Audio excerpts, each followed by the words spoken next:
Anjellika sumana lisipe ai khudang dai batare sumana icha nupi na medical line am tam chapai sumana ka lemna pisal pam ting dana khalak pase kai phau yo jaina sum puning da phau banung ai do kra haibi icha nupi lisipe ase themaram da dia icha se makha tak da lo pa ngaroi ana kalam yang waram ni ani icha nupi lisipe ya thina da ki sa ma tu ting na sa wa mi ya medam hon mi ya no hon ni na sa se lấy thằng thằng đi ăn vậy làm sao vậy mayam ngasi akhone lali mafam asi Fubala High School gi Relief Camp Bishnupur district pa Manipur gi Bishnupur district gi manung da leiba Fubala High School da hangdon leiba Fubala Junior High School hai kadra Fubala High School ge nova building sangadri bane hai sta su mi je so mukti leire handaki lan gi Manipur gi method tegi tholaiba hogi basai hung mangri tholaiba lan sida lan jenar bai tar maru na Churachandpur mai gi mi sing ya malai saju fen ya da ba male yam leire kon ngasi lai si homasida koi gi lisipria na kudong jaba pira ga haiba tare relief camp da leiba Churachandpur da gi sanupi amakak high tech medical college and hospital da medical line tamba chakka da hai tare tu ma ki yumlai kere ma ki mung manung ki condition ma ki ma pabung amadi angang masa student khan kona relief camp da piri kudong jaba se lupa am ta logdana lemna tambai kudong jaba piri ba se sigi maram da koina som unabagi atanza ma logjabani koina mayam da ju khangan ning bai ba tare adu mayam sini laiba bagi school ji da lai film ji sina kogi khali bangang ji maming je hobijam Anjellika chumi ko mama sari silere Anjellika je Churachandpur degi ni ko Churachandpur kai lekai degi no khuka tampak degi adagi sina kogi Anjellika ga pokpa haibta kai mingo boja ke ai hobijam premananda wata koi lanje lei ne bana tra Churachandpur hogi ba chayu mamang ri tholei ba lanje na maram moraga siki kazi hana si school oina sangadi bamphom ne hoi hoi ado sina punna mu khaido ka family ahum mu lei ne si ka pi khrab jamu family ahum lei dai ima sangba ya bro mayam da sum uche na tawbani leiba condition je si mayam asengba leiba moi condition je ong sai da koi mapan thopa mai tare jumna tayem sa sa te lai ba mong ji lai ji wana khang hing da ba ya te abegi mong dani lai ba makha je lai nin na kai na sakar na phamung am ta pi bai wa ju lai te seng khara yeli ma khara yeli sida ya da bagi sida ya de sa da ya de ha bi no mo gi seng khara yeli ma lore ari si pubam ji lara ge la su sana tatai tare ba tatai tare ina nai tare ai ju khu na da na ko atak ta cham sondra da inhan da lei jan pa na hajera su ga jan pa sina hajera su ni si da beding am le ha do adu da yaw ga adu pesa thang ka da na adu su chami yang khai ka tani chabi ni si no mo gi chami yang khai cha ba je tha phara kan na ko tha do ngai na di na ba si matam kuin na den adu li jani ba si ekle lau bi e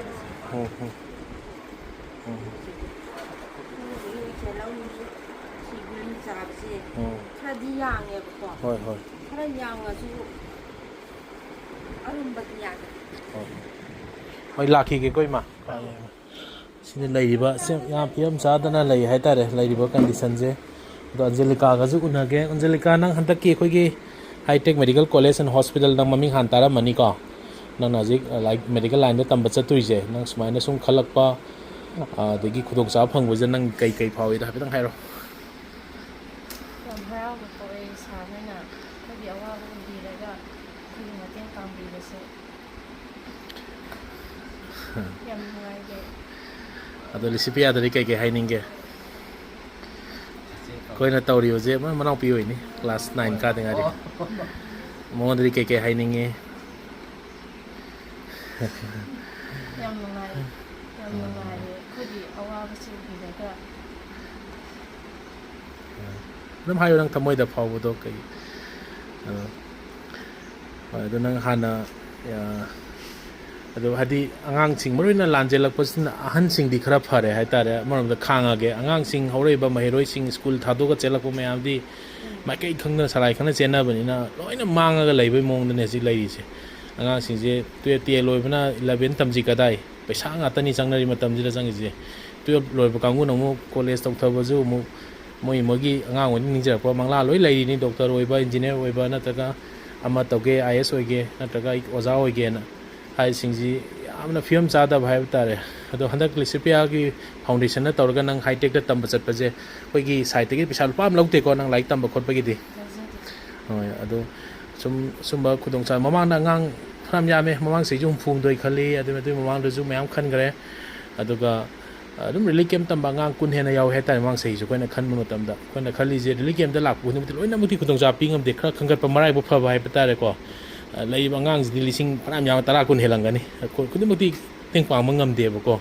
ꯅꯪꯒꯨꯝꯕ ꯅꯃꯥꯟꯅꯕꯤ ꯃꯌꯥꯝꯁꯨ ꯂꯥꯛꯑꯦ ꯍꯥꯏꯇꯥꯔꯦ ꯑꯁꯣꯝꯕ ꯁꯖꯤꯋꯥꯔꯣꯝꯗꯒꯤ ꯑꯗꯩ ꯁꯣꯝꯕꯨꯡ ꯁꯥꯏꯠꯇꯒꯤ ꯑꯗꯨ ꯃꯃꯥꯡ ꯆꯍꯤꯕꯨꯗꯤ ꯑꯗꯣꯝ ꯁꯥꯏꯠꯁꯨ ꯈꯔ ꯑꯗꯨꯝ ꯈꯜꯂꯤ ꯁꯣꯝꯕꯨꯡꯒꯤ 2-3 ꯌꯥꯎꯏ ꯑꯗꯣ ꯍꯟꯗꯛ ꯕꯤꯁꯅꯨꯄꯨꯔ ꯁꯥꯏꯠꯇ ꯑꯗꯨꯝ ꯈꯔ ꯑꯗꯨꯝ ꯌꯥꯎꯏ ꯈꯔꯗꯤ ꯑꯗꯨꯝ ꯍꯥꯞꯄꯤꯕ ꯊꯧꯕꯥꯜ ꯁꯥꯏꯠꯇꯒꯤ ꯀꯩꯗꯒꯤ ꯑꯗꯨꯅ ꯑꯣꯖꯥꯗꯤ ꯀꯩꯀꯩ ꯍꯥꯟꯅ ꯆꯨꯔꯥꯆꯥꯟꯄꯨꯔꯗ ꯀꯩꯀꯩ ꯍꯣꯠꯅꯔꯝꯃꯤ ꯆꯨꯔꯥꯆꯥꯟꯄꯨꯔꯗ ꯑꯩꯅ ꯂꯩꯖꯕꯁꯦ ꯁꯥꯔ ꯀꯩꯅꯣꯅꯤ ꯑꯉꯥꯡ ꯁ꯭ꯀꯨꯜ ꯊꯤꯜꯂꯒ ꯚꯦꯟ ꯊꯧꯔꯝꯕ ꯑꯗꯒꯤ ꯒꯥꯔꯤ ꯁꯦꯝꯕ ꯃꯇꯦꯡ ꯇꯧꯔꯒ ꯇꯧꯕ ꯑꯗꯣ ꯍꯟꯗꯛꯇ ꯂꯥꯟ ꯆꯦꯜꯂꯛꯄꯁꯤꯗ ꯑꯩꯒꯤ ꯑꯉꯥꯡꯁꯤꯡꯁꯤ ꯌꯥꯝꯕꯅꯤꯅ ꯑꯉꯥꯡ ꯀꯌꯥꯅꯣ ꯄꯨꯟꯅ ꯑꯉꯥꯡꯁꯤ 5ꯅꯤ ꯃꯉꯥꯅꯦ ꯃꯥꯅ ꯀꯌꯥ ꯁꯨꯕ ꯑꯣꯏꯗꯣꯏꯅꯣ ꯑꯉꯥꯡꯁꯦ ꯑꯍꯨꯝ ꯁꯨꯕ ꯃꯊꯛ ꯑꯅꯤꯁꯨ ꯀꯩꯀꯩ ꯀꯣꯂꯦꯖ ꯀꯥꯏꯔ ꯃꯣꯏꯁꯨ ꯃꯊꯛ ꯑꯅꯤꯗꯨꯗꯤ ꯑꯃꯅ BA ꯂꯣꯏꯈ꯭ꯔꯦ ꯃꯌꯨꯝ ꯄꯥꯟꯕꯗꯤ ꯌꯥꯎꯗ꯭ꯔꯤ ꯄꯥꯟꯈ꯭ꯔꯦ ꯊꯥ ꯑꯅꯤꯃꯨꯛꯇ ꯉꯥꯏꯔꯦ ꯑꯗꯩ ꯌꯥꯏꯃꯗꯨꯅ ꯅꯔꯁ ꯇꯝꯕ ꯂꯣꯏꯔꯦ ꯍꯣꯏ ꯑꯁꯤꯅ ꯑꯍꯨꯝ ꯁꯨꯕꯤꯁꯦ ꯁ꯭ꯀꯨꯜ ꯍꯜꯂꯛꯏꯔꯣ ꯍꯦꯔꯣ ꯑꯗꯣ ꯀꯩꯅꯣ ꯑꯣꯖꯥ ꯑꯉꯥꯡ ꯁꯨꯃꯥꯏꯅ ꯑꯟꯖꯦꯂꯤꯀꯥꯁꯨ ꯁꯨꯃꯥꯏꯅ ꯂꯤꯁꯤꯄꯤꯌꯥꯒꯤ ꯈꯨꯊꯥꯡꯗ ꯍꯥꯏꯕ ꯇꯥꯔꯦ ꯁꯨꯃꯥꯏꯅ ꯏꯆꯥꯅꯨꯄꯤꯅ ꯃꯦꯗꯤꯀꯦꯜ ꯂꯥꯏꯟ ꯑꯃ ꯇꯝ ꯆꯠꯄꯩ ꯁꯨꯃꯥꯏꯅꯒ ꯂꯦꯝꯅ ꯄꯩꯁꯥ ꯂꯨꯄꯥ ꯑꯃ ꯇꯤꯡꯗꯅ ꯈꯜꯂꯛꯄꯁꯦ ꯀꯩ ꯐꯥꯎꯏ ꯑꯣꯖꯥ ꯍꯣꯏꯅ ꯁꯨꯝ ꯄꯨꯛꯅꯤꯡꯗ ꯐꯥꯎꯕ ꯅꯨꯡꯉꯥꯏꯕꯗꯣ ꯈꯔ ꯍꯥꯏꯕꯤꯌꯨ ꯑꯩꯗꯤ ꯏꯆꯥꯅꯨꯄꯤ ꯂꯤꯁꯤꯄꯤꯌꯥꯁꯦ ꯊꯦꯡꯅꯔꯝꯗ꯭ꯔꯗꯤ ꯑꯩ ꯏꯆꯥꯁꯦ ꯃꯈꯥ ꯇꯝꯗꯕ ꯄꯥꯛꯉꯔꯣꯏ ꯑꯩꯅ ꯀꯥꯂꯝ ꯌꯥꯝ ꯋꯥꯔꯝꯕꯅꯤ ꯏꯆꯥꯅꯨꯄꯤ ꯂꯤꯁꯤꯄꯤꯌꯥ ꯊꯦꯡꯅꯕꯗꯒꯤ ꯄꯩꯁꯥ ꯑꯃꯠꯇ ꯇꯤꯡꯗꯅ ꯁꯥꯔ ꯍꯣꯏ ꯃꯌꯥꯝ ꯃꯦꯗꯥꯝ ꯍꯣꯏ ꯃꯌꯥꯝꯅ ꯍꯣꯠꯅꯕꯤꯗꯨꯅ ꯏꯆꯥꯁꯦ ꯂꯥꯏꯔꯤꯛ ꯇꯝꯕ ꯐꯪꯕꯁꯤ ꯌꯥꯝ ꯅꯨꯡꯉꯥꯏ ꯌꯥꯝ ꯍꯔꯥꯎꯏ